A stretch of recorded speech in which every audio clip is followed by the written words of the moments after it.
Morning, Year 11. Welcome to week 2 of term 2 home-based learning. So as per usual, you've got your workflow doc there for the work. You've got your Screencastify. As I said in our meeting on Friday, we're doing a paralleled unit. We're looking at technology and its impact on stories, and we're also looking at the crime genre. So today, you've got to get stuck in. You've got lesson 2, which is based on technology, and lesson 3, which is in the crime genre. So let's first of all is to get stuck in is a little quiz to see which is your famous author that you most connect to. Part of this unit is we want you to expand your understanding of literature. So as I said on Friday, that there is often great literature that has been voice recorded for free. So if you're one of those people out doing the exercise, going for long walks, etc., download a pretty famous story and get into it. Use your time wisely. So hopefully that can help you choose. All right, lesson 2. This looks at ethics of technology that's happening today. So at the moment, there are millions of people around the world publishing their novels and putting it up on things like Kindle and websites, etc. And I'll get to that part in a second. The first article gets you to look at issues in technology and ethics. So ethics is that idea of what's morally right and wrong. You have to write a persuasive argument for and against technology for children. So first, can you do 2 pure paragraphs?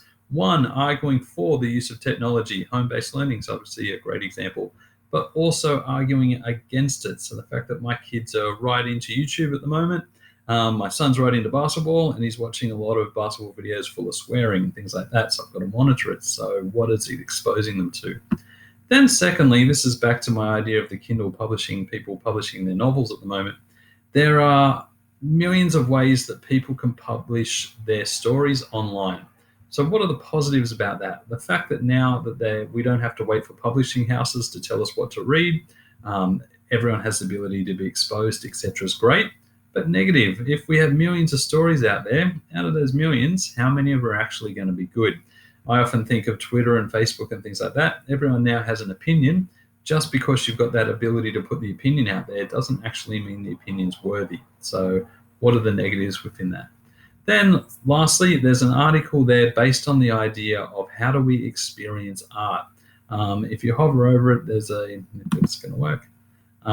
This picture here, you've got the Mona Lisa, one of the greatest pieces of artwork ever, and then look at the way that people are actually experiencing it. They're taking photos of it, and they're simply getting in and getting out, things like that. So for you, what does it actually mean to experience literature and art?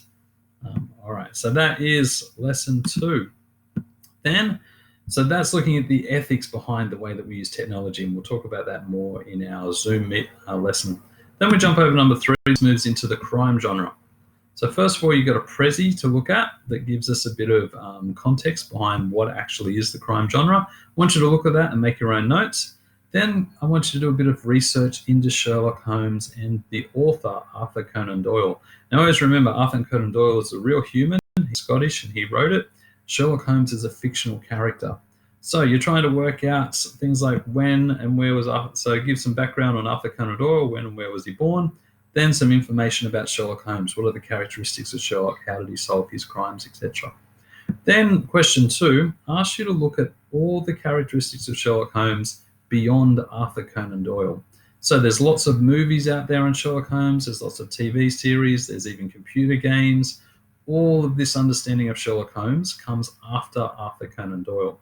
So you're trying to think, how do these forms take place? So what are the mediums? Are there male and female versions of Sherlock Holmes? Who actually creates them, directs them? Where do the stories take place? Are they all set in London, etc.? And then finally, you've got to find 5 visual representations of Sherlock Holmes. So honestly, if you just Google Sherlock Holmes, click on images, you're going to come across different images. But what features are common to all of them? And that's one of the things that we're eventually going to look at. If this is a character that's been around for, say, 200 years almost, what is actually stayed together?